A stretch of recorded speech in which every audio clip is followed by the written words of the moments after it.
What's up, everybody? My name is Demetri Kofinas, and you're listening to Hidden Forces, a podcast that inspires investors, entrepreneurs, and everyday citizens to challenge consensus narratives and learn how to think critically about the systems of power shaping our world. What you're about to hear is the 5th episode in a podcast series hosted by me and my co-host, Grant Williams, titled The 100-Year Pivot. In it, we speak with some of the smartest and most plugged-in people we know to help position ourselves, our organizations, our families, and our portfolios for the once-in-a-century economic, political, and geopolitical reordering that we believe is currently underway. In today's conversation, Grant and I speak with financial policy expert, author, and former chief economist for the Office of the Comptroller of the Currency, Dr. Charles Calomiris, about the sources of America's economic emergency and what our response can and should be to it once conditions push the country into a full-blown political crisis at some point over the next few years. In this incredibly timely conversation, we examine what new all-time highs in gold and Bitcoin, along with rising long-term Treasury yields, suggest about where we are on the path toward financial repression and its implications for investors, businesses, and everyday depositors in the country's banking system, which will be conscripted in the battle to fight the deficit as we go from spending like a banana republic to inflating like one. We end the episode with a candid conversation about the sources of both America's decline and the country's potential for renewal once the reality of the current crisis becomes impossible to ignore. The episodes in this series are published a week ahead of time on both the Hidden Forces and Grant Williams podcast subscriber-only feeds. If you want early access to these conversations, go to hiddenforces.io/subscribe and join our premium feed so you can listen to this episode and other subscriber-only content on your mobile device using your favorite podcast app, just like you're listening to this episode right now. If you want to join in on the conversation and become a member of the Hidden Forces Genius community, which includes Q&A calls with guests, access to special research and analysis, in-person events, and dinners, you can also do that on our subscriber page. And if you still have questions, feel free to send an email to info@hiddenforces.io, and I or someone from our team will get right back to you. And with that, please enjoy this incredibly timely conversation about what is perhaps the most defining issue of our time, with our guest, Dr. Charles Calomiris. Welcome, everybody, to another edition of the 100-Year Pivot. Joining me, as always, for these shows is the great and good Demetri Kofinas. Hi, my friend. How are you? I am very good. How are you, Grant? Yeah, pretty good. I'm back in London and running around like a lunatic, but dropping everything for this conversation, which I've been looking forward to since we set this up. And it's, the timing could not have been any better. I mean, we were just saying that. This feels like the perfect timing for this guest and this conversation. Yeah, absolutely. So tell everybody who we're about to chat with and the connection and how Charles has ended up on the show with us today. So Charles Calomiris was on the Hidden Forces podcast maybe 3 years ago. I can't quite remember. It was a while ago. Yeah. It was a long time ago. He was, among other things, he was the chief economist at the OCC of the Office of the Comptroller of the Currency. And he's written on the subject of finance and the economy for decades. And in fact, if I'm not mistaken, he was also the professor of our mutual friend, Mike Green, probably during his master's program or something like that. He taught at Columbia. Then he was at the University of Austin. I think he's now back at Columbia. He'll have to update us on that. But we had this fantastic conversation several years ago after he had published a paper titled Fiscal Dominance and the Return of Zero Interest Rate Bank Reserve Requirements. So this, I'm looking at the paper now. This is 2023, which must have been when we actually did the episode. So maybe 2 years ago, 1.5 years ago. And it was a fascinating paper because what Calomiris basically suggested was that, number one, fiscal dominance was inevitable.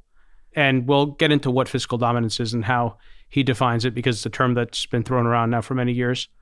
But essentially that the way the government would achieve a state of fiscal dominance would not be by simply cutting checks and getting the central bank to pay for it by printing money and therefore generating inflation, but that the government would need to expand the inflationary tax base by going beyond simply devaluing the non-interest-bearing cash stored under your mattress, which most people don't have much of anyway, and commandeering bank reserves themselves by both ending the practice of paying interest on reserves and, more importantly, mandating banks to hold a larger fraction of their deposit liabilities as zero-interest reserves. And this would, in theory, allow the government to expand the money supply without generating as much inflation as it would were it to rely solely on the inflationary, again, quote, inflationary tax base of hard money in circulation, i.e., cash under the mattress. And I was telling you that I re-listened to some of that 2-hour-long episode as I was headed into this one and went back through my notes, and it felt like so much of what Charles talked about then is stuff that we are experiencing now. One of which is the upward move in bond yields and the potential for concerns about the sustainability of government deficits to become a self-fulfilling prophecy. And the question is, for me at least, at what point does that actually happen? And we move into the next phase of fiscal dominance, and how far along are we on that path? Yeah, well, I mean, look, it's such a crucial question, and we're, as you say, we're living this every day now. So I think the most sensible thing to do is actually ask Charles. What do you reckon? I think I'm very excited to do that. How you doing, Professor Calomiris? I'm doing pretty well. I'm, scrambling here because I have to do some housekeeping today because my wife's arriving and I don't want to be as dusty as it is when she arrives. So that's top of my chart today. Activities that need to be engaged in. I can relate to that. Yeah, me too. And it may be making me a little edgy.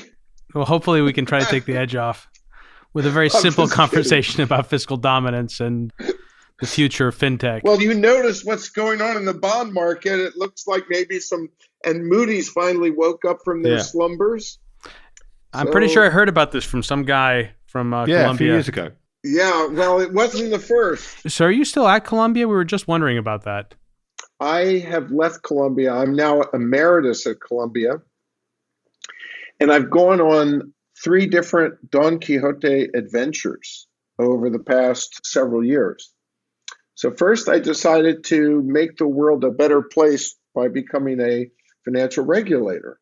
And I did that for a year in Washington as chief economist and senior deputy comptroller of the currency at the OCC, which is the main bank regulator.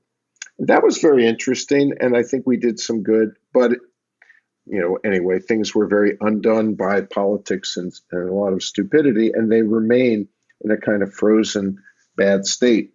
By the way, all that stuff that's going on right now in stablecoin legislation is very pertinent to all that. Europe has its own problems with stablecoin. So once the legislation is finalized, which should be happening within a week or so, it's another topic that is worth going into. Stablecoins is the reason I went to the OCC. It has the promise to become the most transformational aspect of our financial system since the establishment of the Fiscal Bank in 1600. But it also is very contingent on the politicians not screwing it up, and that's never good news. So I'm working on that. So I went there. Then I went to try my Don Quixote skills at the University of Austin as the Dean of Social Science and History in a university that was committed to open inquiry and freedom of speech and all sorts of other good things. But they forgot to raise enough money to actually be committed to high quality too. So after a year there, I realized it was kind of not real, or as my wife calls it, Potemkin University. Do you know what that's a reference to? Yes. Mm-hmm. The Soviet Union, the old Potemkin village. Yeah, exactly. But now there's good news there. A friend of mine is coming in as the new president. Maybe they're going to get serious. So that was my second Don Quixote adventure. And then, just because I like to do things in threes, Robert Barrow from Harvard and I decided to try to create a new think tank dedicated to nonpartisan deep thinking in economics. And we spent the last year trying to raise money and organize that and have a seminar series. And we've given up on that. So here I am looking for a job. Well, we actually have an opening for an additional podcast host if you're interested. Yeah. I don't know. I mean, I really don't think it's for me because I'm currently doing a lot of blogging and mainly in music. And so my music career has been taking off. My career as an economist is completely in shambles because Don Quixote can't find anything that will stick. But my music career is doing great. So I don't know. But thank you for even mentioning Well, the door's always open. Yeah, I'm probably there's a chance I might end up moving to the UK for a few years, actually. Oh, really? That's the current negotiation, yeah. Oh, terrific. But we'll see. Yeah, I'm just an unemployed economist who finds that the world is a very unwelcoming place to people who can do arithmetic. Yeah. This is why the Trump administration is doing so well. Well, that's an interesting word you chose because it's actually the third word or the fourth or the fifth word in the abstract to your paper, Fiscal Dominance and the Return of Zero Interest Rate Bank Reserve Requirements, Charles, which you published through the Federal Reserve Bank of St. Louis back in 2023. It was what prompted our initial interview. And actually, let me read from that transcript, and I think this is a good way to start the conversation. You write, as a matter of arithmetic, the trends of U.S. government debt and deficits will eventually result in an outrageously high government debt to GDP ratio. But when exactly will the United States hit the constraint of infeasibility, and how exactly will policy adjust to it? And then you proceed to explain how the article considers fiscal dominance, which is the possibility that accumulating government debt and deficits can produce increases in inflation that, quote, dominate the central bank's intentions to keep inflation low.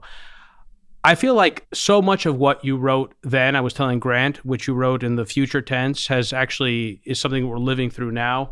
I'd love for you to just walk us through, one, just kind of what was the premise of the paper, what did you write about, and how much of that have we begun to see, do you think, and how much of that has been validated by recent events in the bond market?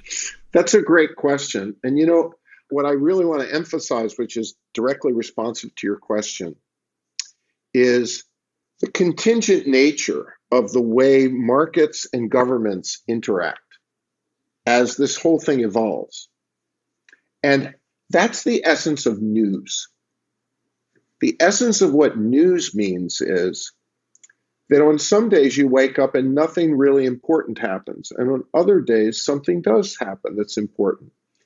And the path that we're describing of the market coming to the view that we're in an unsustainable situation and then reacting to that with very high bond yields and ultimately what would be fiscal dominance and high inflation, pushing that, like helping that to happen faster as a result of market beliefs. That process that I described in the paper, the awakening of the bond vigilantes, is a contingent process because if, let's say, the government did something, suppose Congress and the administration in the US did something today that made people feel like there was political appetite for actually fixing some important elements of this problem, well, that would have a huge immediate positive effect in the markets. If, on the other hand, they do things that are signals that of the incapacity or unwillingness to do those things, then those will have opposite signals. And so we're all groping, evolving toward kind of seeing, let me put it another way, given my Greek background. Here's a trivia question for you. How did the Aegean Sea get named? I'm embarrassed to say I don't know or I don't remember. Come on, Demetri. If one of us is going to answer that, it should be you. I know. Yeah, no, I don't remember. I feel like I learned this, but I don't remember. Theseus's father was King Aegeus, and King Aegeus was standing on a cliff waiting for his son's return. Right, when he threw himself Crete, over the where rocks. he was dealing with the Minotaur. And he kept straining his eyes, looking at the horizon, and he knew that if he saw black sails, that meant his son died. Of course, he didn't think through the possibility that the white sails would have been destroyed, so they'd have to use the black sails. So he threw himself when he finally figured out, definitely those are the black sails. And so imagine that's what the market's doing. They're looking out there to see what's coming over that horizon.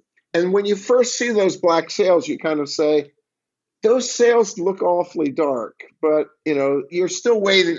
Yep, I'm getting a clearer and clearer image. And then finally, you just come to the conclusion that the sales are black. And that's kind of the way markets are learning about government intentions right now. There's still time, if the will is there, for the government to avert the crisis. In fact, I would even say to you, it's not, compared to what Alexander Hamilton did in 1790 and 1791, you might even say it's not even a very big lift. However, it appears to be beyond our Congresses and our presidents' political ability or willingness to do. It would require several simultaneous adjustments to Social Security and Medicare. But those are things that the government doesn't even want to talk about. And by the way, it looks like we're going in the other direction, removing taxes on Social Security. So what I conclude from all this is that swing state voters that are pivotal, sort of incremental voters in tilting the elections one way or the other, are older people who are very myopic and selfish. And it's just not really politically desirable for either party or for Congress or the administration to even discuss this problem, the arithmetic problem. And so when you have this kind of dysfunction in your polity, that's how you get these kinds of train wrecks. Just to give you another illusion, do you remember the movie called A Fish Called Wanda? Sure. Yeah, absolutely. And there's a wonderful scene that I remember from that movie where somebody is standing in a liquid concrete path, waiting for this bulldozer to come over them. And it's moving at a very slow pace. And somehow they're not able to get out of the way of the bulldozer. And that's a very frustrating feeling. That's kind of where we are right now. It's not that the bulldozer's moving quickly. We probably have, I would say, still maybe 2 or 3 years before we hit this horrible moment. But what's so discouraging is, unlike historically, where as a historian of American political history and financial history, I can tell you that one of the hallmarks of the US and many other countries, but what made it a kind of successful democracy, was its ability to react to information, to avoid catastrophes, and at times of extreme fiscal stress, to then, after the extreme fiscal stress had occurred, to fix the problem, to go back in the other direction. And so when you see how dysfunctional we are right now, to see arithmetic staring at us and to simply do nothing over and over and over again, every day that we do nothing, and especially when we start passing bills that show that, so we now have this sort of critical moment, right, where all of Congress is coming together. The Republican Party is coming together. It's making big decisions. That doesn't happen every day. A lot of days you wake up and there's no news. Today there's news, because today you're seeing choices being made that are very, very illuminating about the political reality of what the choosers are going to do. That's why the bond market's reacting now. That's why Moody's is reacting now. It isn't a coincidence. This is a moment of choice.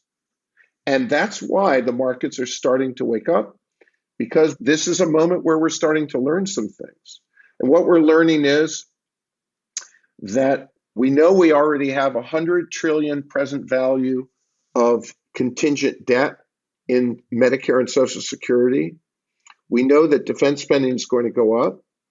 We know that we've increased Medicaid, and despite some of the conservatives wanting to bring it back to a lower level of spending, the political will isn't there to do it. So these are the big items. Medicaid's not as big as defense, which is not as big as Social Security, which is not as big as Medicare in terms of the size of the challenges. And what did we do instead? We created this Doge distraction. Look at that as a political choice. That why did we create this Doge distraction? It was a brilliant thing for the administration to do, because it allowed them to grab the label of fiscal conservative when in fact it was chairs moving on the deck of the Titanic. If Doge had gotten everything it wanted, it would have probably produced something like 200 or 250, maybe 300 billion in savings a year. When to even have a chance of succeeding, the number has to be more like 1.5 trillion. So and even that's probably not enough anymore. Every year it gets worse. And I was talking to my wife about this, and I said, I'm just so upset about what's going on. And I don't want to blame her or out her, but she's saying, well, old people, they have their needs too. And I'm thinking, yeah, but they have children and grandchildren, and every year it's delayed. What you're basically saying is, yes, I realize there won't be enough for you, but that's too bad. And I think it's despicable. We live in a democracy. We're only as good as the people. And the people, especially the old people, are very much behaving in a selfish way. You could say, well, they're not conscious of how destructive their behavior is. I don't buy it. I think they're quite conscious of it. So you could call it a moral degradation of our society, a lack of willingness to do something for your country and be willing to make some sacrifices. My taxes should be higher, not because I think it's a good idea to increase taxes. I don't. It will reduce growth. It's a bad idea. I wish we didn't have to do it. But it's part of the solution. It's part of the obvious political compromise that's necessary. Benefits have to be cut. Retirement ages have to be extended. Inflation indexation of benefits has to be made more realistic. And progressive taxation of benefits in Social Security and Medicare have to be increased. And by doing all of those things together, you can solve the problem in a way that doesn't cripple the system and destroy anyone. But the problem is that nobody's even talking about this. The only candidate who was talking about it was Nikki Haley, and you see how far that got her. I mean, so much of what you said resonated with me, Charles, and I know it resonated with Grant, and I know it's going to resonate with the audience. I have a lot of questions, but I don't want to be selfish here. So, Grant, I asked the first question. Why don't you jump in with... Thank you. Charles, fascinating stuff, and thanks again for doing this. A couple of things there that, as you went through there, they kept ringing little bells in the back of my head. The first one is the inconvenience of arithmetic as a problem. Because if you're facing a problem that is defined by arithmetic, it's not really a problem. There's only one solution, because arithmetic generally tends to be pretty definitive. And you talked about the bond vigilantes waking up there. And of course, people have been searching for them for a long time. And we had this ever since really the TARP and post GFC, people were worried about the bond market vigilantes. But my contention has been all along that the bond vigilantes, they're not a not-for-profit organization. I mean, these are the most profit-driven people on the face of the planet. So all the time that they realized being at the government's back, no matter what the numbers were, was going to make them more money. If they're going to drive rates negative, we're going to buy all the bonds we can and we're going to go that way. Now things are slightly different because they realize that this arithmetic is becoming a problem and the government are running out of options. So I'm curious as to your thoughts on that, about the fact that the bond vigilantes have been there all the time. It just wasn't in their interest to hold the government's feet to the fire. And also the fact that they have now realized that, okay, now this is the point where the arithmetic matters, so we can push them in the other direction. You've gone from symbiosis between the two to a direct confrontation, and it feels to me as though that, for me anyway, is the big tipping point. I'd be curious as to your thoughts on that. I think your question's great. I'm going to come at it slightly obliquely. I think that one of the things that we in financial economics love to talk about, which most people regard as a very second order or third order kind of topic, is what we call agency problems. And I want to suggest to you that a major answer to your question has to do with agency problems in financial services. Here's what I mean. I think that if the bond vigilantes were only investing their own money, they would have awakened a long time ago. It's the agency problem which leads you to have, through your own commissions and your own management fees, potentially shorter time horizons that allow you to collude or cooperate, whatever word you want to use, with forecasts. By the way, all forecasters try to minimize their variation from what the Federal Reserve says. Forecasting is not an honest business, macro forecasting. There's a lot of bias that's predictable in Federal Reserve forecasting. It's very political, by the way. And yet, what you see is that nobody seems to deviate very much from the Fed. This is a big problem. And it's similarly, the bond vigilantes seem very interested in being part of the herd. And the herd, I think, is dominated by short-term focus. I think it's a powerful explanation for understanding why things are moving so slowly in asset managers waking up to these risks. Now, there's another influence, and I can't really tell you which one is the more important. The other influence is that bond markets are largely dumb for good reason. So notice that the sharpest MBAs I trained over the years, they were going to be stock market analysts, not bond market analysts, to be honest. Bond markets, that's senior claims, they're not as exciting, right? And there's another element, which is if you look at long-term bondholders, like insurance companies, they're often inherently hedged. So hedgers aren't smart. They don't need to be. They just need to buy long-term bonds at whatever the price is and can behave very passively because they're hedgers. So one of the things I've learned from talking to many people in the bond market over the last decade is that the hedging demand for long-term bonds has been very high in recent years. So those are my explanations, Grant. It's a combination of some agency problems and the very large size of hedging demand in the bond market that just means that there are a lot of people willing to buy bonds without worrying very much about this arithmetic problem. That's the best I can do. I think Demetri and I are going to arm wrestle with this. I'll just ask one follow-up and then I'll let him back in because I can see him making a whole bunch of notes there. You know, this idea about the decisions that can be made, and as you say, you know, there is still time.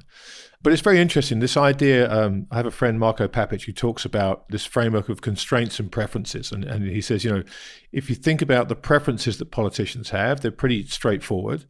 And there are times when they can make policy in line with their preferences, but you get to these moments where they're constrained by these constraints and they have to face those.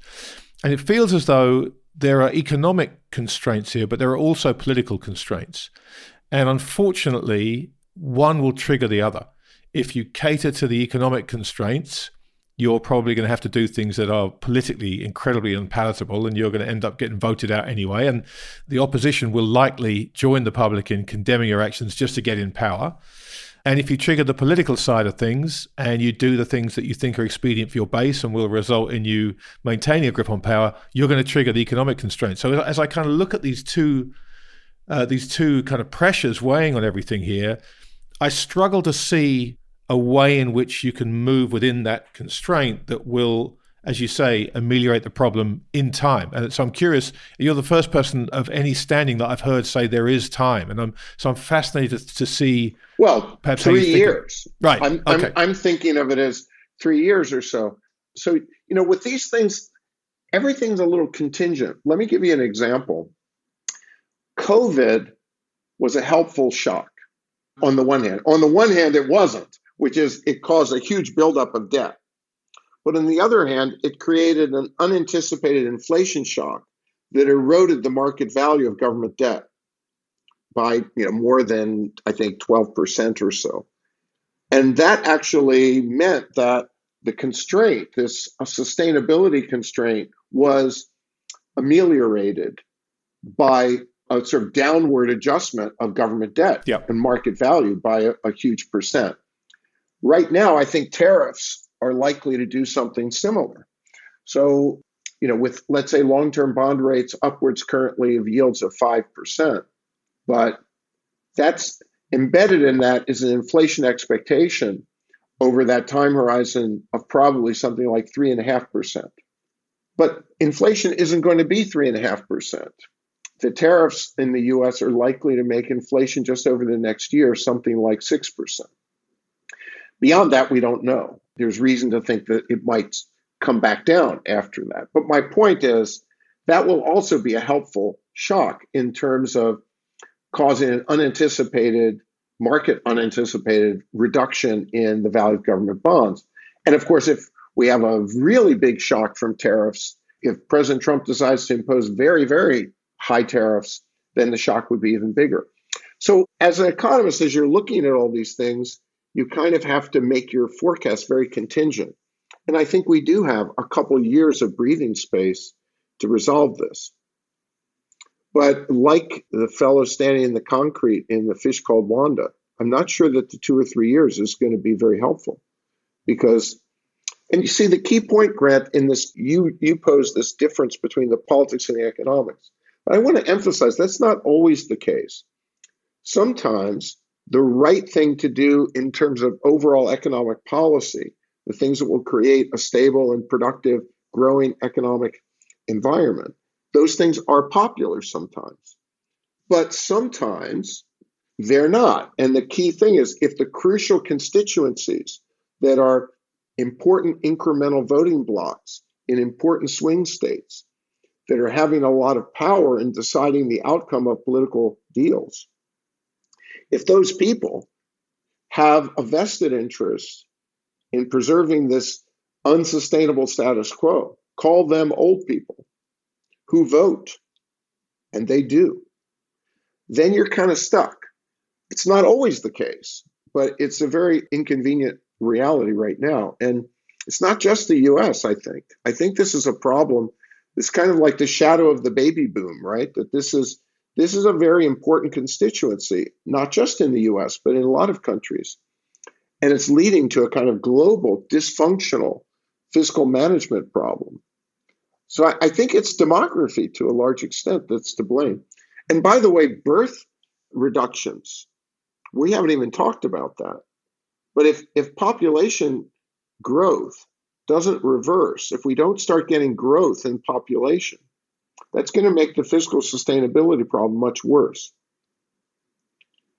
So we have our work cut out for us. We have to make politicians willing to be defeated in elections, willing to lose their jobs, as you said. That's not very likely. And then we have to convince all these young selfish people to start having more babies. So we've got old selfish people who want big benefits, young selfish people who don't want to have babies. And I think this is the beginning of potentially a serious long-term inflation problem. And when we're done talking about this, the next thing, of course, to talk about is how will it play out? How big will the inflation have to be? What are some of the imponderables, hard things to predict that are going to happen? And so I have my own list of, how bad will it be? What will be the chain of events that it will start to create? What have we learned from some past episodes about what that likely chain is? And, I'm trying to think way ahead of where this is likely to go, because I think that once this hits, things are going to start moving very quickly. Well, I've heard you say in the past, Dr. Calomiris, that if you're going to spend like a banana republic, you are going to inflate like a banana republic. Yeah, you have to. It does feel like we've been spending like a banana republic in this country, and our politics seem to resemble more of what we would have expected to see in Latin America 20 years ago or 30 or 40 years ago than what we're accustomed to in the United States. What does inflating like a banana republic look like in this country? And paint that picture for us. Take us through your imagination. So first of all, let me just talk a little bit about the arithmetic that will help you understand that. There's this inflation is a form of taxation. And that form of taxation, the inflation tax, if it's something that you see coming, we call it the expected inflation tax. That's the most important part of it. So it's the recurring constant part of the inflation tax. And the inflation tax is the result of the product multiplication of the inflation tax rate, which is roughly speaking equal to the inflation rate, multiplied by the inflation tax base. The inflation tax base are government liabilities that don't bear interest, because if they bore interest, they would compensate you for the inflation. Now, traditionally for banana republics, that inflation tax base is zero interest reserves at the central bank plus currency. Now, currently in the US, that inflation tax base is just currency, because we have no required reserves at the central bank, and all excess reserves, all the reserves, are bearing market interest. If we keep with that, if we only keep an inflation tax base equal to the roughly $2.5 trillion of currency outstanding, I think that's about right. I haven't checked recently. We would have to have a 40% rate of inflation, roughly, to pay the real bills, the real costs of our deficits.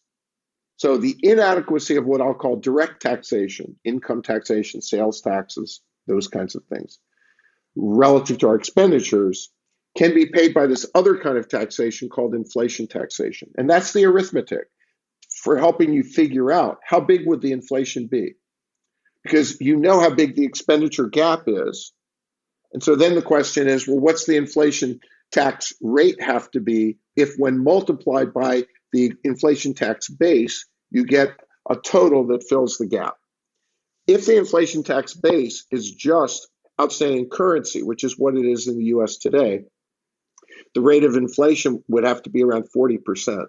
And the good news, bad news is that would probably allow us to continue to pay Medicare and Social Security and grow defense with an inflation rate of about 40% annually. I don't think that would be very popular.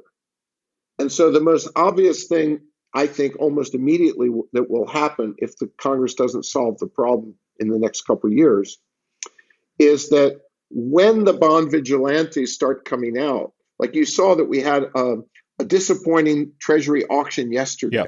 When we have a really bad series of disappointing Treasury auctions and people in the market start to see, because I already talked about this kind of follow the trend mentality, once they get that follow the trend mentality so that they can no longer hide behind the crowd and they have to start, getting more aggressive, then very quickly bond yields are going to start going up.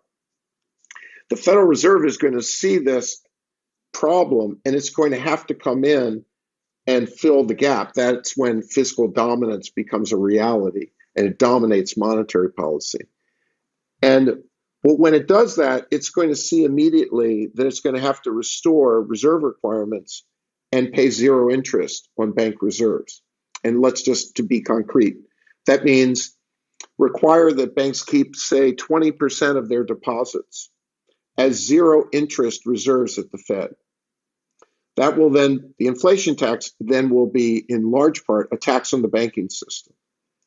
If they did that, they could probably get the inflation rate to fall to something like 10, 12%. From 40. Right.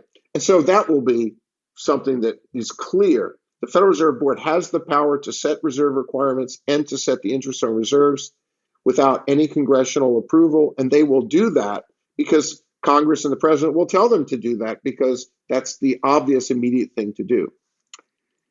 Now, the tricky thing is that still 10, 12% inflation is not going to be popular. So now you have to figure out, well, is this the wake-up call that leads to fiscal reform or not? I don't know the answer to that. And then furthermore, a question is, if it doesn't lead to fiscal reform and you trash the banking system, what happens next? The obvious answer is the shadow banking system grows. So the bank tax base shrinks. And then that means the inflation has to rise because total deposits shrink, and therefore reserves on deposit shrinks. And then you have to start thinking, well, how does Congress react to that? Congress could decide to start taxing shadow banks, extending reserve requirements to non-bank entities. That was imagined, by the way, 55 years ago by Eugene Fama in an article. So we, as economists, we realize that it's not just banks that could be required to hold zero interest federal money.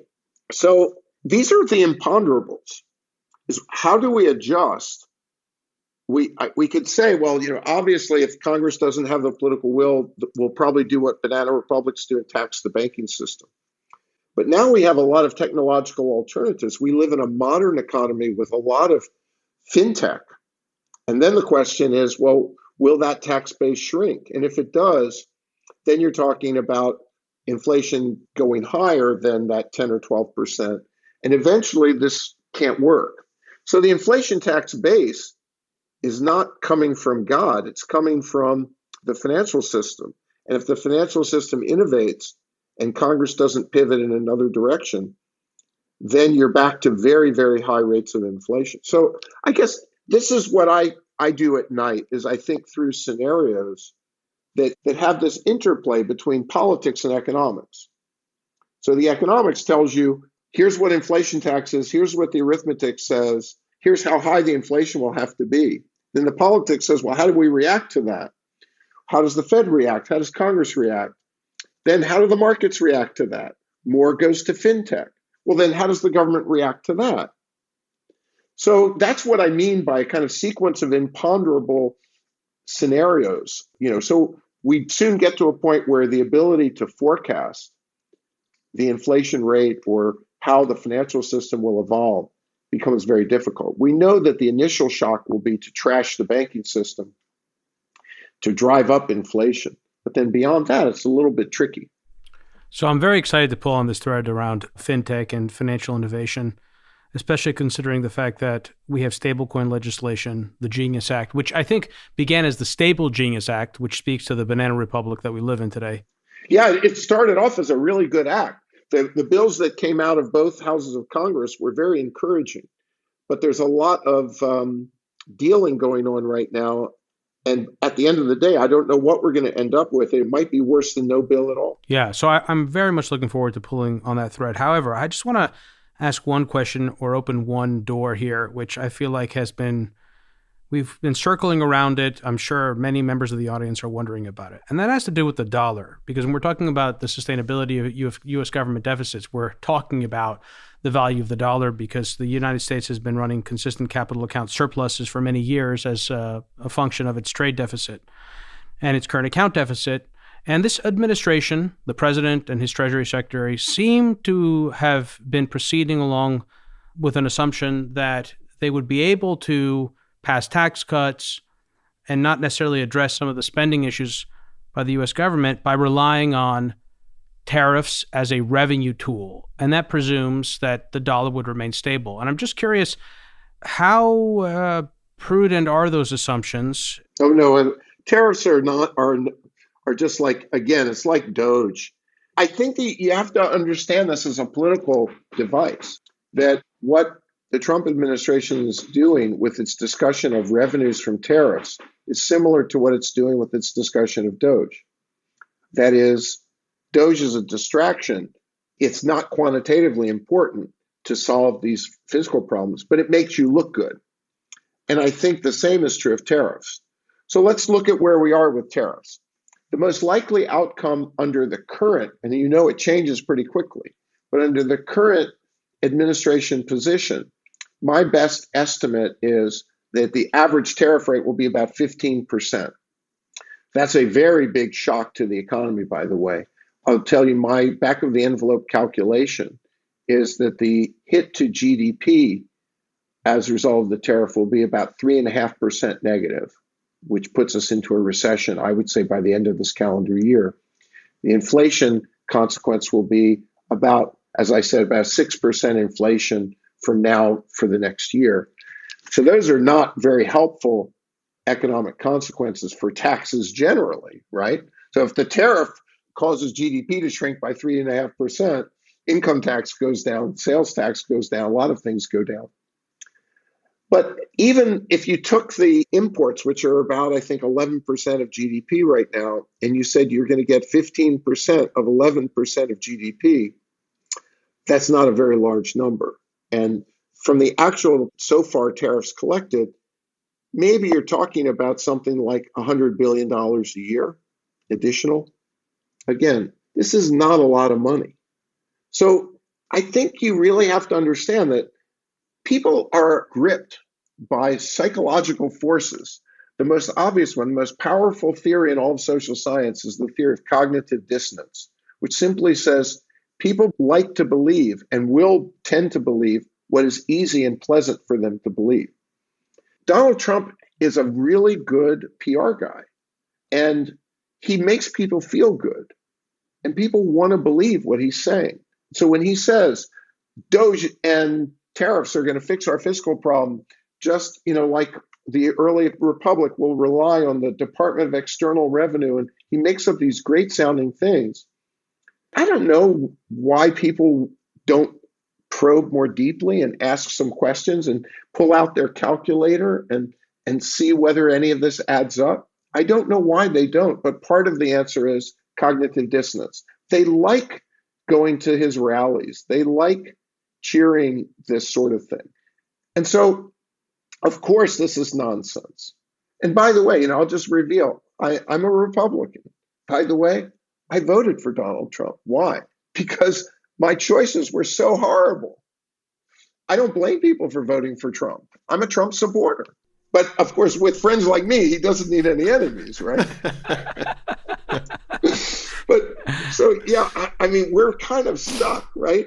The Democrat Party is even less popular than the Republican Party, and for good reason. So that's, we're really in a tough situation. People aren't being very thoughtful. Of course, tariffs aren't going to solve the fiscal problem. So the other argument for why tariffs are a good thing, if you don't buy the revenue generating argument, is that they will do the opposite. They will reduce the value of the dollar and make America's export sector more competitive. And I'm just curious, how much does that argument rely on an American economy that looks very different from the one that exists today? That argument is just fallacious. It doesn't rely on any logic. Okay, so let me just remind you of a couple. Again, so Abba Lerner got a theorem named after him for just doing arithmetic. It's called the Lerner symmetry theorem. The Lerner symmetry theorem we teach to every undergraduate in international trade.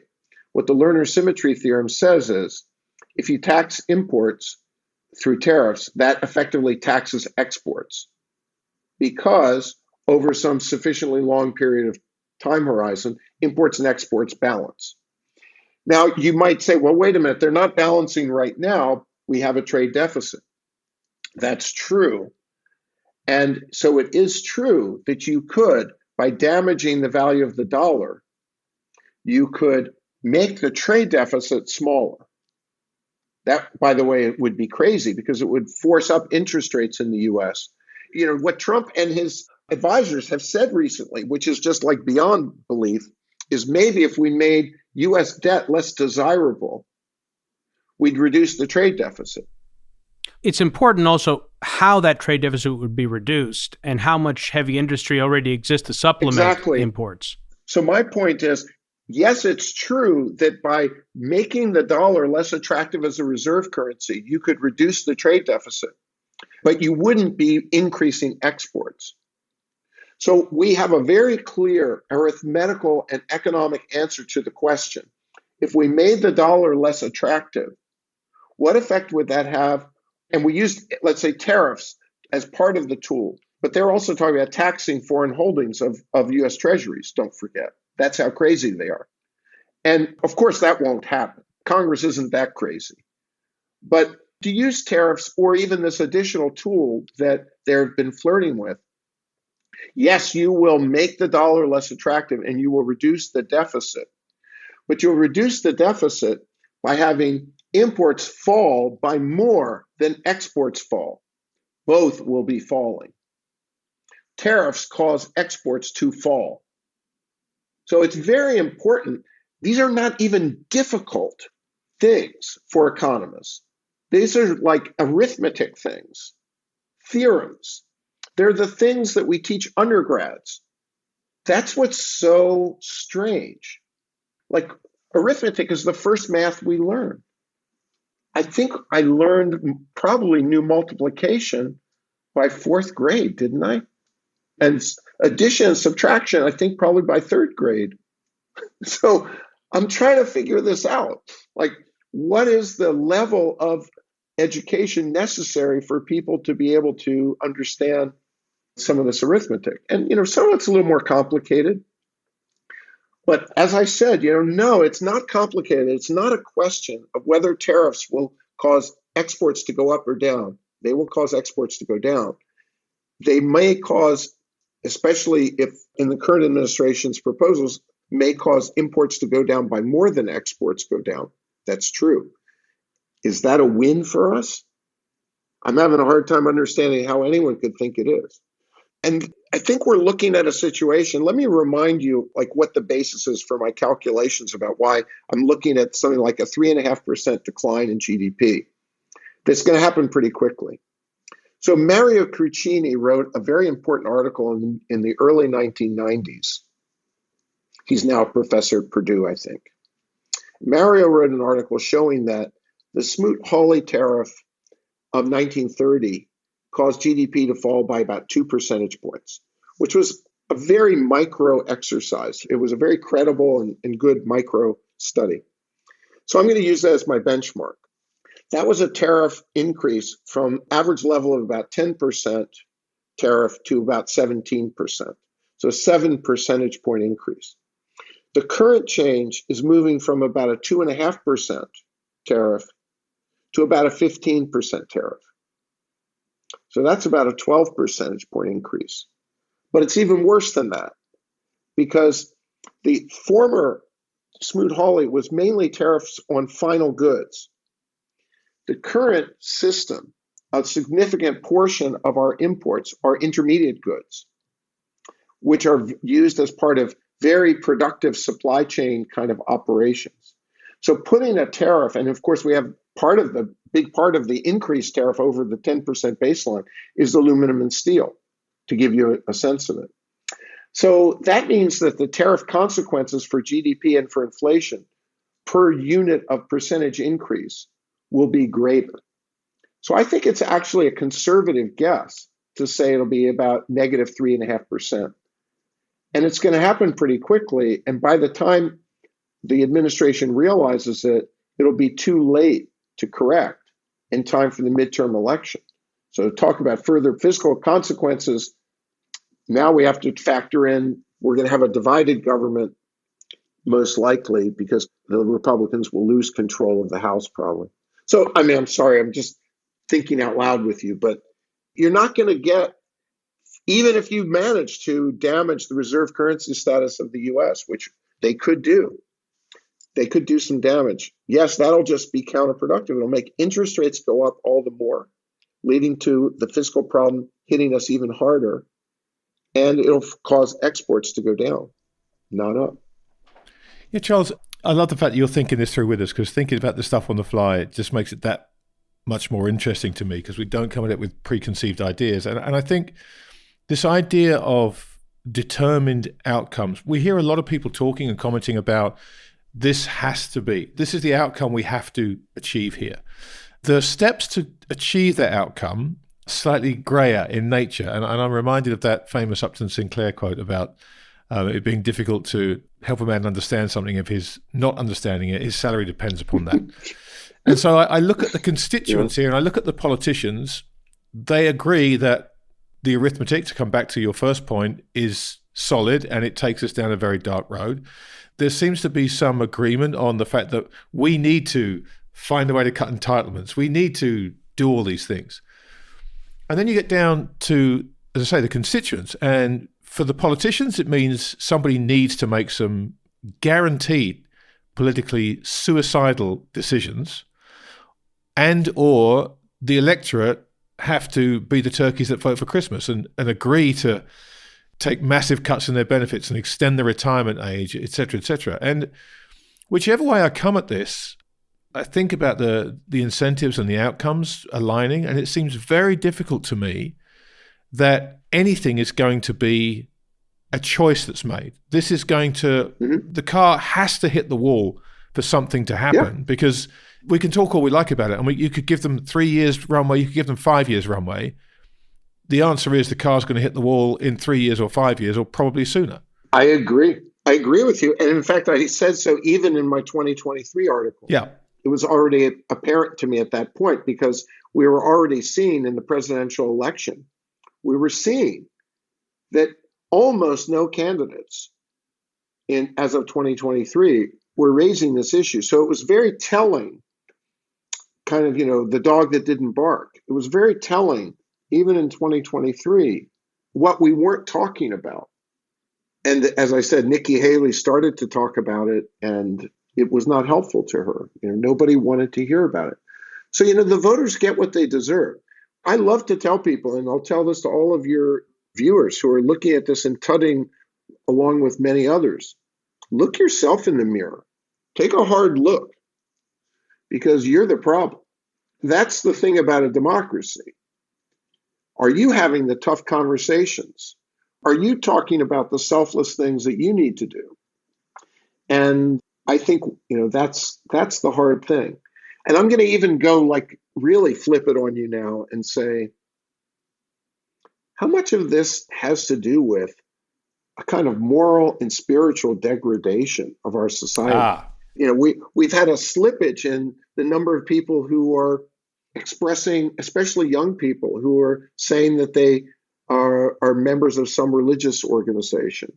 We're just seeing lots of evidence of these problems. And then the economic problems that are a manifestation, I would say, of that exist alongside a bunch of other problems, like young people saying that they feel lonely and lost. So, let me remind you that the Greek word economia, on which economics is based, is actually a much broader philosophical term. In fact, you'll find it many times in the New Testament. St. Paul uses it quite a bit because it's really about stewardship. It's really about who we want to be as a society, what kind of guidance we want. And I guess you could probably tell I am a seriously religious person as well as an economist. I can do arithmetic and pray. And I think that, and by the way, those are things you usually learn by kindergarten, right? So I think we have a problem here. And the problem is that if we actually saw our fiscal economic problem with a broader moral scope and said, who do we want to be? How do we want to engage in a debate about our economic lives? If we were able to rise to that and make the debate more about what we're willing to give, I think that could be the beginning of fixing the problem. And it's going to require us not just to do political calculations, but to actually take stock in our own moral degradation and our own spiritual vacuum as a society. And you don't usually hear economists talking like that, I know. But I'm going to tell you that I believe that that's the essence of the problem. I can see my words forming on Demetri's lips, so I'm going to let him go with this. Just Grant, isn't it fascinating to hear Charles talk about this? Yeah, it really is. It really is, Charles. This is what propelled this entire series that Grant and I put together. Exactly. We had a conversation together on his podcast, which we released to the public, and it got just an incredible response from his listeners and from my listeners, where we talked exactly about this, about the moral decline in America. I didn't know. Yeah. I didn't know. I was not pandering to your... No, you are literally saying exactly what we talked about. It's remarkable. You said it at the beginning of the interview. We didn't comment on it, and here you are again. And let me point out another part of this. I don't know if you noticed, there's something called the, I forget if it's called the Global Human Flourishing Project, something like that. It was just 2 weeks ago. They just launched it. It's a joint effort of the Nature journal, the top science journal in the world, and Gallup. And what they're doing is they're looking at, they've made a huge investment in surveying people in 22 countries about their feelings of well-being, their feelings of flourishing, and trying to understand and create a longitudinal database so that they can go back and track things over time to understand what are the things that make people happy and don't make them happy. What are their initial findings so far? Well, they're not surprises because polls have been finding these, surveys have been finding these. So first of all, people in the richest countries are not the ones who express the greatest feelings of happiness. That's a problematic thing. I mean, there's a lot of discussion of what that really means. But first of all, you might think that material well-being and happiness are the same. They're not. And then you might say, well, what are the correlates? What are the things that tend to make people happier? And they find that participating in religious activities is one of them. Being married as opposed to single is another one. And on and on. And so as we as economists, our job is not to figure out how to maximize the value of your checking account. Our job is to figure out how to maximize human flourishing.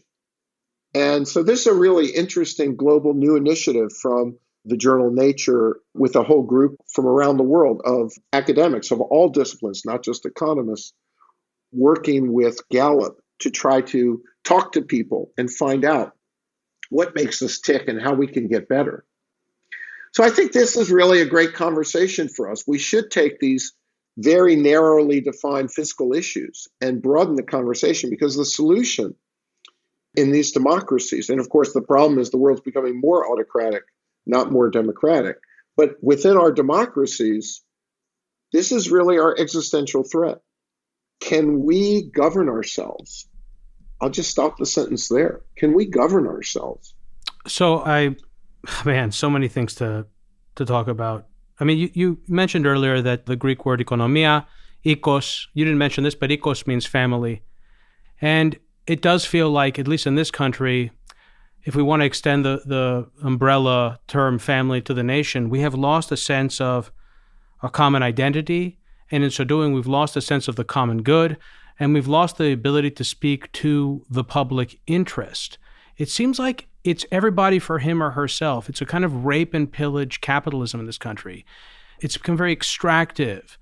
And it feels very much like, as we're busy kind of shuffling paper around in this country and sort of engaging in Ponzi economics, while a country like China is actually building and investing in their economy. Granted, they have their flaws, but they have major flaws. Yeah. I'm optimistic. Yeah. So I'm optimistic. I see all that you're saying, but I also want to point out some other things. Part of the MAGA movement's appeal in the United States is some idealism too, about love of country, about wanting to appreciate veterans and police officers. And so it isn't all just selfishness. Donald Trump is not popular because he's preaching selfishness. Part of the reason he's popular is that feeling of the gap, the spiritual gap that we're talking about, he's tapped into that by legitimizing a lot of some of his policy ideas through this appeal to something bigger than the individual. So that's a hopeful sign. I'm not telling you, that it's the solution. And, there's even been in the Trump administration discussions more about religion, more about defending Christianity, some things that are really kind of interesting. So it's not as depressing in the sense that it isn't all about selfishness. But unfortunately, President Trump in his policies has not really translated that into individual responsibility for being a member of society who's going to stand up and be willing to sacrifice. So he hasn't gone there, I agree. But what's hopeful to me is that I think people do have a sense of yearning. The fact that so many young people feel hopelessness, feel lost, they're living in this life that you and I didn't have to live with, which was all this online stuff and chatting and, the video games. And these things are, deeply kind of, soul destroying kinds of things that are invading their lives and making them so unhappy. So I feel like we don't want to underestimate our ability as people, because we're very adaptive. Human beings are hugely adaptive to diagnose a problem and maybe come to grips with it. I try to be optimistic about it. And there are some political leaders who we can see do this. So, I teach a course on economic development. And one of the things that I do in that course is I talk to students about leaders who have found their moment, who have been the right person at the right place to cause real lasting transformation in their societies. And it's not, that doesn't fix everything forever. But one example is Enrique Cardoso in Brazil in the 1990s. He was a sociology professor, a socialist.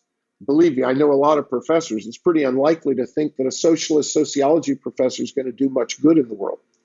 And yet he did, because he articulated two things that were the basis for the transformation of Brazil, that got rid of high inflation, that got rid of their autocracy, that got rid of things that seemed to be lasting positives, despite the bumpy road they've been having in the last decade. What did he say to people? What he said was, look, you guys, you Brazilians, you've lived long enough to know that a government who stands up and tells you that over my 4 years of my term, I'm going to fix poverty, you know they're lying. You know that they can't do it. You also know that the real fix to poverty is going to be a generational struggle. It's going to take a while. And what we really need to do is make two commitments. We need to make the commitment to invest in the distant future, which usually democratic governments aren't willing to do. And we need to make that investment credible, we also have to commit to fiscal responsibility. And so he said we need two things: a real long-term commitment to inclusion, to giving people a chance through education, and a real short-term commitment not to spend money on other things.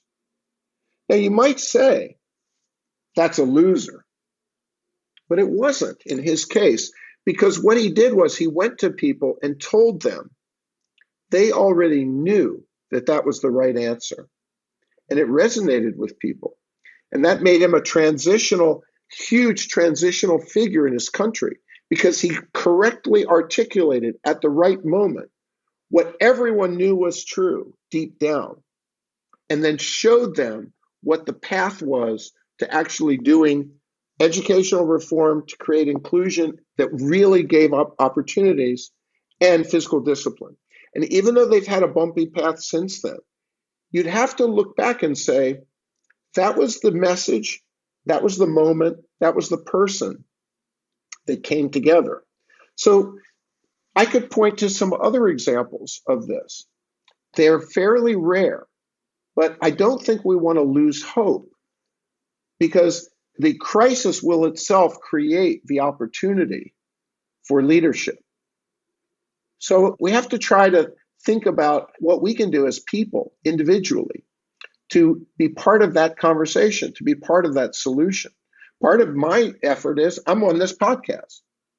I know, by the way, that as an economist and a Republican, coming out and saying these things about why the current congressional Republicans and the administration are so irresponsible is not going to help my career.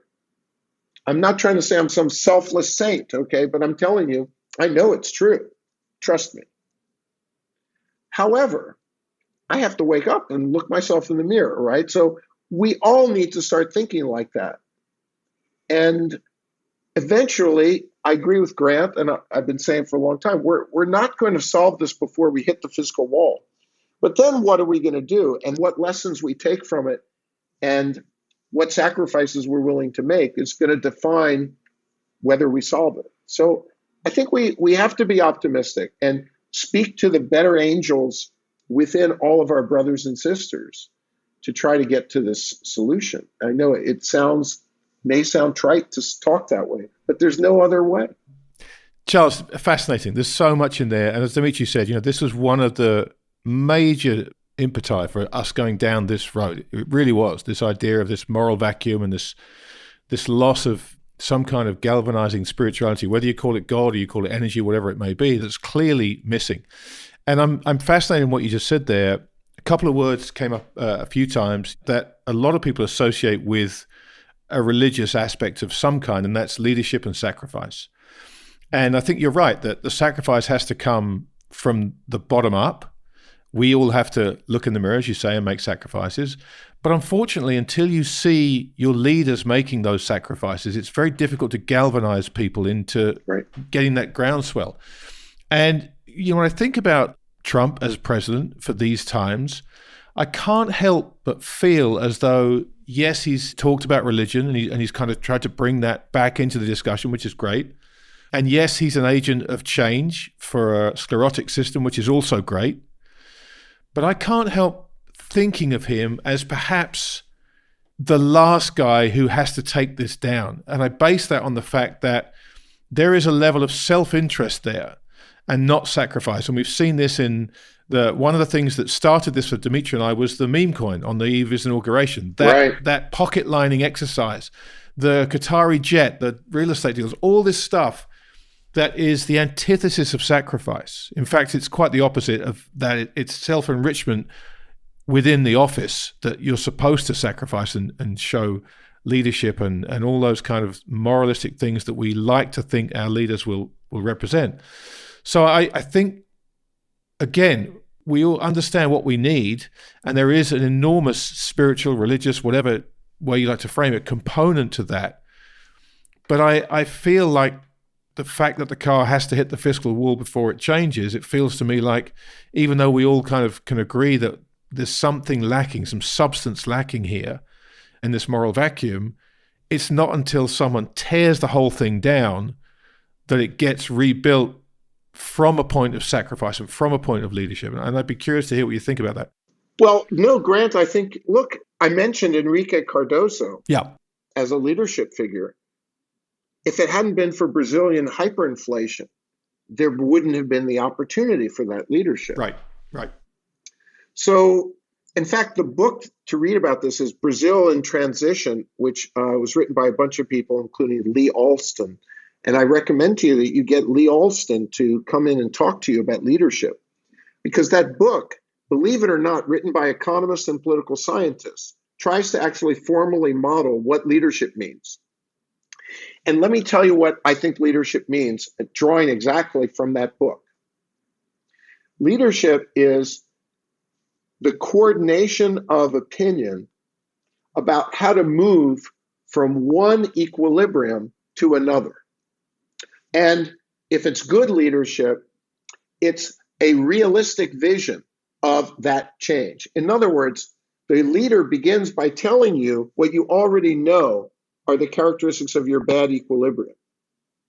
We are dysfunctional because of this and this. You know not to believe any politician, Cardoso says, who tells you he'll solve poverty in 4 years. You know that inclusion through education is the right long-term path. You know that fiscal responsibility is necessary to be able to afford that inclusion. So I've just told you everything you know about what's wrong with the current equilibrium. Let me tell you one more. Corruption feeds on itself because people are corrupt as part of believing they're in a corrupt equilibrium. And why should they not be corrupt if everyone else is? And now I'm going to tell you that there's this other equilibrium.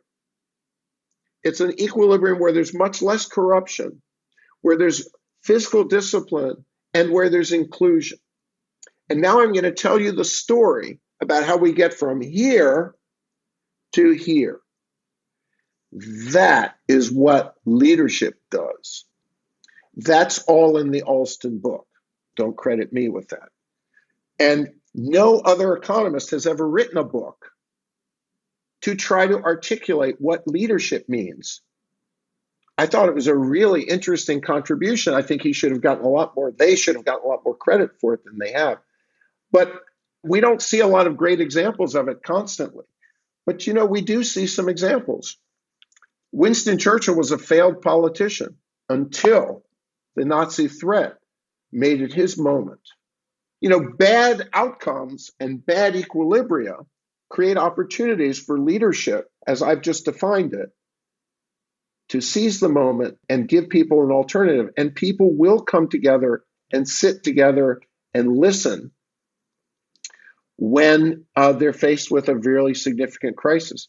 By the way, there's no magic formula. I teach emerging markets, developing economies. Some countries like Mexico, when they experienced their crisis in 1994-95, they did some things that caused improvement. But then within a decade or so, they backtracked, and now Mexico is a narco state run by a populist government that's very, very dysfunctional. Argentina, its crisis of 2002 led it down a path of destruction from which it still hasn't emerged. So I don't want to give you a Pollyanna story, right? It's not like leadership always steps up and crises always lead to good outcomes. They don't, but they sometimes do. And so it's in our hands. I mean, again, you touched on multiple things that Grant and I spoke about in that initial episode. And one is the danger of falling into that self-reinforcing downward spiral where you become a kind of banana republic or a failed state where everyone loses faith in the institutions and also adopts the principle of, I'm going to do what's in my best interest because what am I, a sucker? Am I going to do what's in the public interest where everyone else does what they're in their self-interest? And that's where it's important to have a North Star and to have integrity and to have courage. And I feel like, quite honestly, many people, at least this is true across all sorts of domains, but I see it in the media. I see people are incentivized, especially because the algorithms today reward you for this, are incentivized to focus on giving people what they want to hear or what narrative will be easily monetizable, because that's more important than speaking from the heart and waking up in the morning and looking at yourself in the mirror and speaking truth.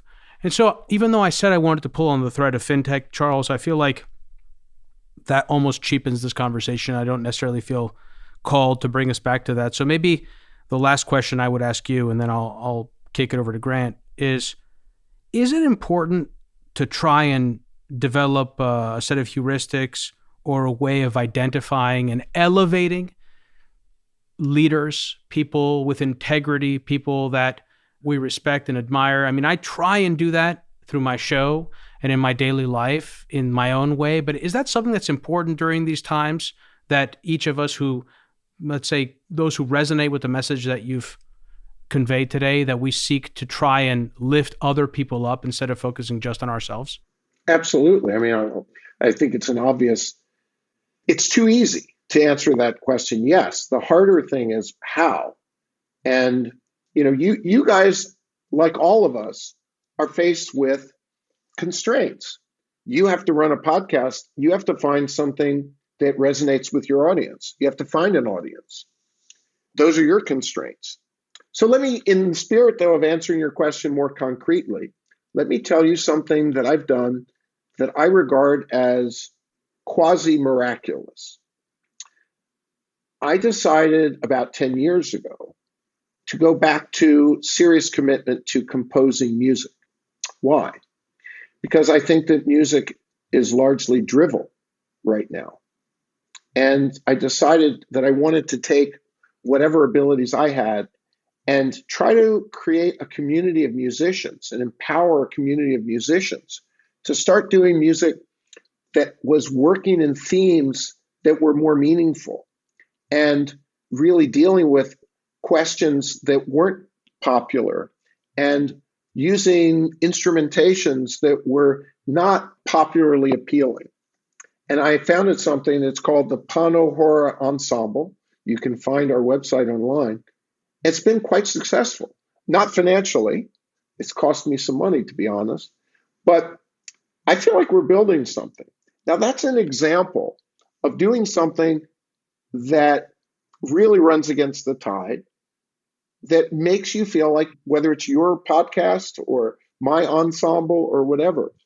And I think that part of what makes people willing to do those things is that they do have a North Star. So for me, I'm a faithful person. I don't really care so much, by the way, how popular I am, because I do care, for me, It's about my relationship with God. Now, I know that's a very strange thing in today's secular. I've been a card-carrying member of the secular elite for 40 years, okay? But I'm going to tell you, that's the reality. That's why I did what I did. That's why I'm doing what I'm doing. And some people who are listening to your podcast are going to hear me, and they're going to think about it. And they're going to think about what they can do, whether it's in their community or in some other way, to just use their resources. So let me tell you what I suggest to everyone. Make a list. Sit down with a piece of paper and a pen and make a list of what your resources are, who you trust, who you think you can talk to about these kinds of issues, what kind of actions you could take, what kind of organization you might create, what kinds of questions and topics you might want to address. Maybe it's just forming a book group in your neighborhood. So I think that's what we need to do. And it's a success if you do it. My friend, the great Armenian-American oud player, Ara Dinkjian, always tells me whenever I do something, he says, well, you did that. That's a success. Don't be looking for something beyond it. That's the success that you did it. So that's how I think about it. Yes, you should be holding up people who are models of things. But the real success is coming from what you do in your everyday lives, whether you make that list of what are the resources you have, the people that you can work with to make little changes. And then ultimately, those will be people who, when the moment comes, will be ready to engage in the bigger question and to help choose maybe the right kind of leader. That's the best I can come up with. You know, Charles, I don't want to ask you another question because I think that's such a beautiful way to wrap this up. You know, we started talking about the nuts and bolts of fiscal dominance and US finances. And I think the place we've ended up is incredibly representative of why Demetri and I are trying to have these conversations, because we don't come at them with a rigid framework in terms of here's what we need to find out. We want to talk about things, but try and see how they fit in a much, much bigger picture, a picture in which finance, it plays a tiny, tiny part. You know, it's so much bigger than finance at this point in the cycle. So we're incredibly grateful to you, not just for giving us the time and sharing the thoughts with us, but also for taking this in places that it may not have gone had it been left purely to Demetri and I to drive where we went. So thank you for sharing a lot of that with us.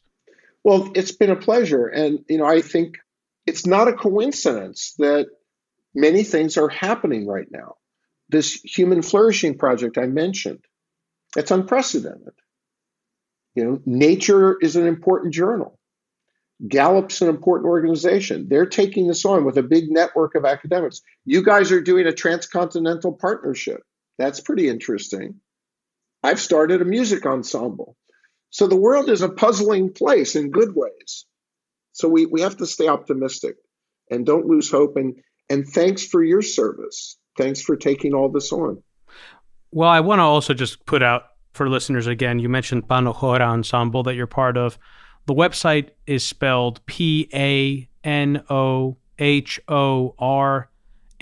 followed by the word ensemble. And it looks like you even have a few Greek artists, and that Manos Hadjidakis is one of your musical inspirations. So many of our Greek listeners will be happy to hear that. Well, I hope so. And we have lots of fun things going on with that. Scale keeps getting bigger. And it's not mainly Greek musicians. In fact, we have all sorts of people. I'm very committed to making a truly global, inclusive organization. But we do have a few of us Greeks involved too. Because after all, philoxenia is a Greek word, and it means loving the whole bundle of humanity. What a wonderful way to end this conversation, Charles. Thank you so much for coming on this program. Charles, thank you. Thanks. Hope to do it again. Good luck. Let me know if you need anything. We will. Thanks again. My gosh, that was amazing. Yeah, wasn't that great? I mean, who knew that's where we'd end up? Right? Exactly. Who knew? I had no idea at all. I did not expect this. This was a totally... You know, in some ways, when I spend a couple of seconds thinking about it, it's almost inevitable that we'd end up there, because I think all this stuff is tied together. All the questions that we started off with granular finance questions, and we sit and talk about the stuff, and it takes us down places that we're thinking about and we're chewing over in our minds, but you can't push those back. They're way too important. And so for Charles to take us where he took us, in some ways makes all the sense in the world to me that we'd end up there, because I think that's where all this ends up, somehow. I feel like we're part of something really cool here, man. I feel inspired from some of our conversations, especially this one. And this one in particular, in ways that aren't common for me in the conversations that I have. And I'm hopeful. I'm hopeful that that we're embarking on a journey that resonates with a lot of people and more people, and that it serves as a source of inspiration and a guiding light during these very, very challenging times that we're entering into. Amen, my friend. Amen. Well, all that remains is to thank sincerely our guest, Charles Calomiris, for his time and his thoughtfulness and all the incredible things he's doing. And to thank you, of course, for listening to us and taking this journey with us. As we said at the beginning of episode 1, we have no idea where it's going to go. And I think today has illustrated that more than we could in words, Demetri. So again, another fantastic conversation. I look forward to the next one. I as well, Grant. All right, my friend. I will talk to you soon.